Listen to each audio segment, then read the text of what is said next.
Well, it's interesting because the title of the script was Blood Diamond, and it is specifically about the diamond conflict in Africa and the tragedy that happened in Sierra Leone. But for me, it encompassed so much about Africa as a whole, all the way from the child soldiers to the refugees to the sort of political situation in Africa. The diamond. Meet the real people. You can't really understand or do a film like this unless you really immerse yourself in the environment and meet the people involved and see the real faces behind these stories. It's a fucking hectic story. They want to go to the real places. They want to read. They want to see what they wear and see what the weapons are and see what the sound is. Okay, and once you're in the firing position, then you'd go to that drill. So you'd tilt the weapon over, put it to the firing position.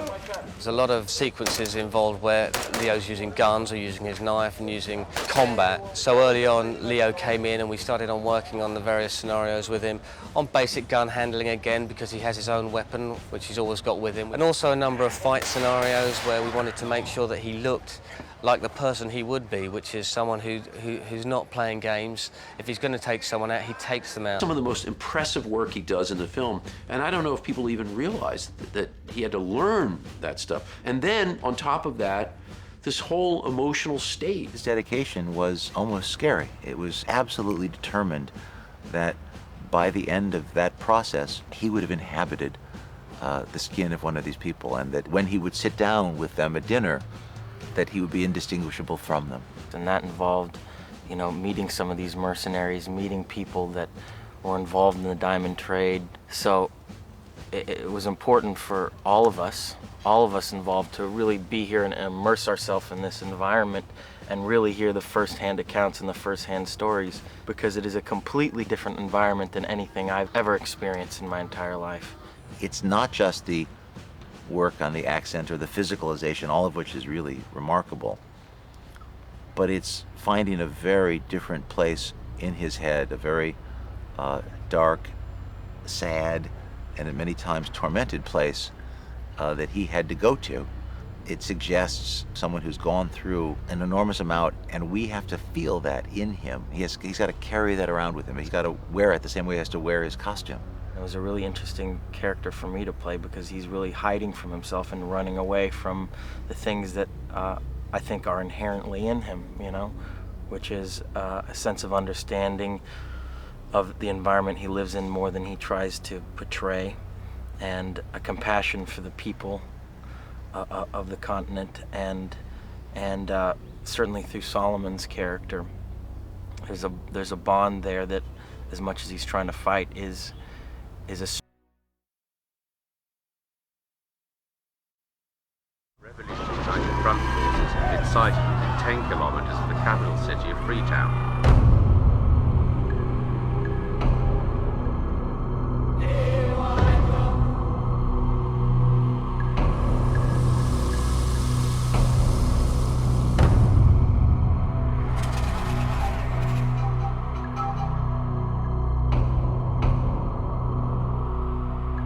Let's roll.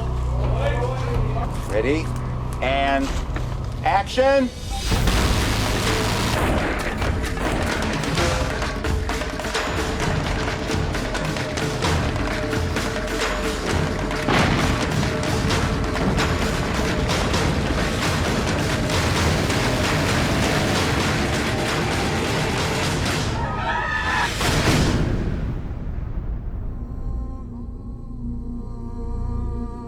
We wanted to create something chaotic, but you cannot do that chaotically. It has to appear to be as chaotic as it was, and yet requires great focus on safety, rehearsal, on logistics. Once they get through this smoke, they run, and that's essentially the end of the action part of the sequence. It's very labor-intensive. I cannot tell you how many times we walk those streets. We tried to be very true to Sierra Leone by having people on the set like Sonra Samora who did the documentaries when the war was on. People were running from that end towards the peacekeepers because the rebels were chasing them, and at the same time they will run from here. A lot of the segments in this film are directly taken from Sorius's accounts of what he's seen firsthand. He was the only journalist left in Freetown at the time when all this went down.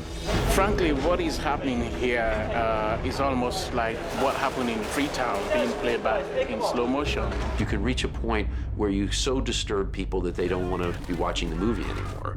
And on the other end, you can protect your audience so much that they don't even really get how horrible the situation is. What's important is that each moment be real, not be exploitive. It's so important to people like us that if films like this are done, you know, that this... Many people have come along, and some of the journalists have written how shocking it was to see urban street fighting taking place in Maputo, in Mozambique, which is a country that went through its own civil war. We're setting up now for an explosives test. We're in downtown Maputo, and the reason for this test is we've got people out in the local community, in the local markets. We're going to set off an explosion, we're going to fire machine guns and see what the general town's reaction is to this, you know, bearing in mind the recent history of civil war here.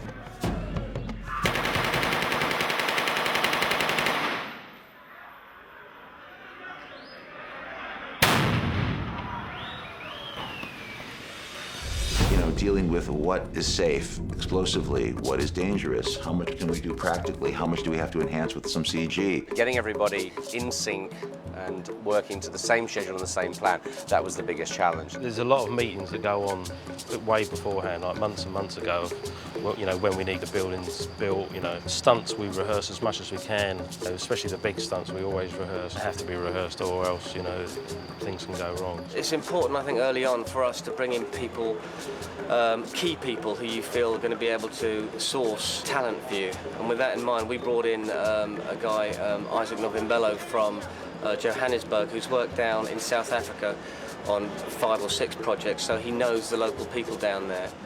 Hey, ta! Ta! Ta! Ta! Ta! Hey, ta! Ta! Ta! Ta! Ta! Akali aka! Ga ga ga ga ga ga! Akali aka! Ga ga ga ga ga ga! Hey, ta! Ta! Ta! Ta! Ta! We had a 5-week training camp where we basically taught the stunt people the techniques and tactics with the armourers and brought them up to speed on weapons handling, weapons safety, etc., etc. Every time we've taken on a group that we've trained, we give them a safety talk, just a general safety talk on weapons on set. From there, we then go into use of weapons on set, loading, unloading, how to carry the weapon. We do that in conjunction with the stunt department. Then the stunts take it a little further, movement with weapons, falling on the floor with weapons. So we do a lot of work in conjunction with stunts. And once they're up to speed on that, the stunt department, we then just worked on them with various scenarios so we can get good performances from them, which we can then show to Ed, and Ed can add to it. This gunfire goes off here, and above you, a window, stuff gets spark hits that causes you to look. Yeah, I'd say so. I would, exactly. Who's firing at you? You thought you were safe from them. You're being fired on from there. I'll board the essential beats that I need of the principles, because they are the spine. The other beats, I'll sometimes board, sometimes just look and say, what do I see that would give me the sense of the whole overall context in which I then see these guys working. And you have to board when you're going to decide to blow up a building. You have to board to decide where you put bullet holes on the side of a car. Otherwise, they're not going to be there on the day. You have to give the effects guys and the pyro guys, and you have to give them the opportunity to prepare and be there for you so they can be ahead of you. All of the departments exceeded expectation, and suddenly something really came together very strongly. The moment after the RUF has begun the attack on the city of the square, and now we're entering into the streets of Freetown, beginning the whole chase sequence through the streets of Freetown, them dodging, weaving, under fire. Great. It's fine. Let me see Clemens too. This scene is two heroes running down the street, and the guy gets chucked off the balcony, lands and hits the ground. Basically what we have here, we have a full jerk vest here on Sidwell, and we have 2 lines hooked front and back, top of his shoulders, his chest, down to his hips, and down to the front side, so that we can spread the load on his body, so we're not actually kinking his back. It's about a 17-foot fall to the ground, and we stop him 2'6" off the ground.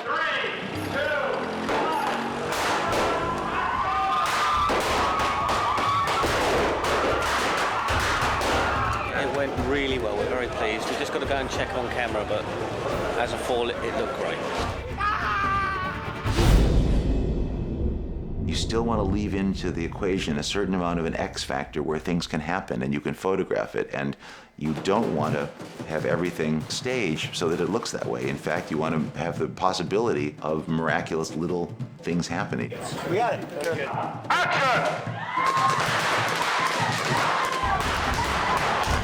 Stay low!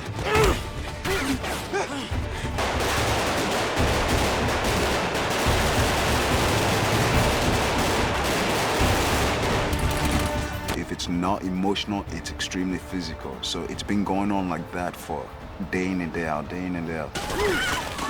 Come on, come on!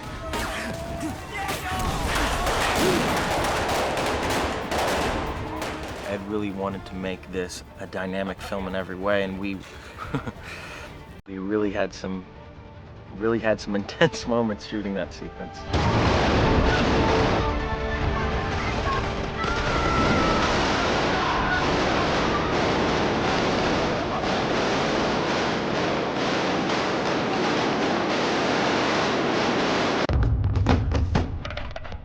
For anyone who was there, you can get a sense, and I think that's what the director tried to portray, you know, what it actually felt to be there. And now, just seeing these, you know, I realize they have done tremendous work to get people to get an insight to the madness that took place in Sierra Leone. As much as I wanted to tell the story of Leo and Djimon, I felt it was incumbent on us to talk about what the price was peripherally. Obviously, we have an amazing director, and a great director is always defined by his ability of communicating. And you have to be a great communicator, and certainly a great communicator also is a great listener. Ed does see the big picture, and in the planning stages, the producer, director, writer hat comes on and off in order to get the maximum bang for the buck. And working with somebody who is so focused on those things and can change the hats over helps an awful lot in trying to make a big picture. He knows so much, and he's so interested in every aspect of filmmaking. He's of course there for his actors, but there is no aspect of what's going on around him that he won't jump in and participate in. He gives a lot of information. I was very surprised how much information I got at the beginning of the movie. He certainly knows what he wants. He gets the best out of people, I think. You know, Ed's got the vision. Ed's the one who knows exactly what he's putting together, how it's going to come together. He's really sort of concocted all this in his own mind, and it's great to have a partner like that when you're making a film.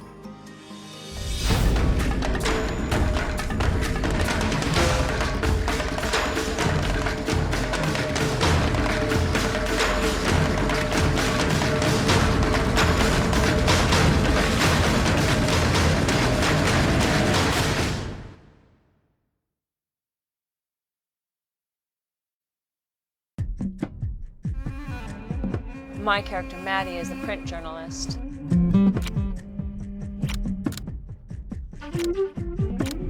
I found it less intimidating and more exciting challenge. I found speaking with women journalists about Sierra Leone and conflict diamonds very moving, and I found it to be a really open community, this community of women writers. So I very quickly stopped feeling intimidated and became just incredibly intrigued by these women who are just sort of such superpowers in terms of intelligence and knowledge.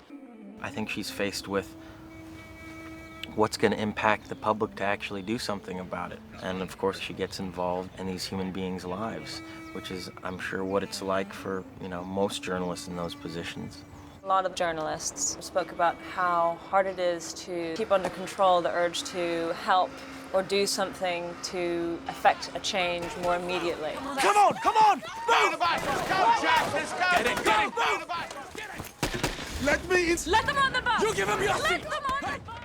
Being a journalist is difficult. I think one of the problems with being a journalist today, especially in America, the corporate control of news divisions is way stronger than it ever was before. And so if you're in Africa and you're covering these things, in some sense, you know that the things you have to say are going to be subject to the marketing needs of the news directors, and I'm sure that adds to the cynicism of these journalists.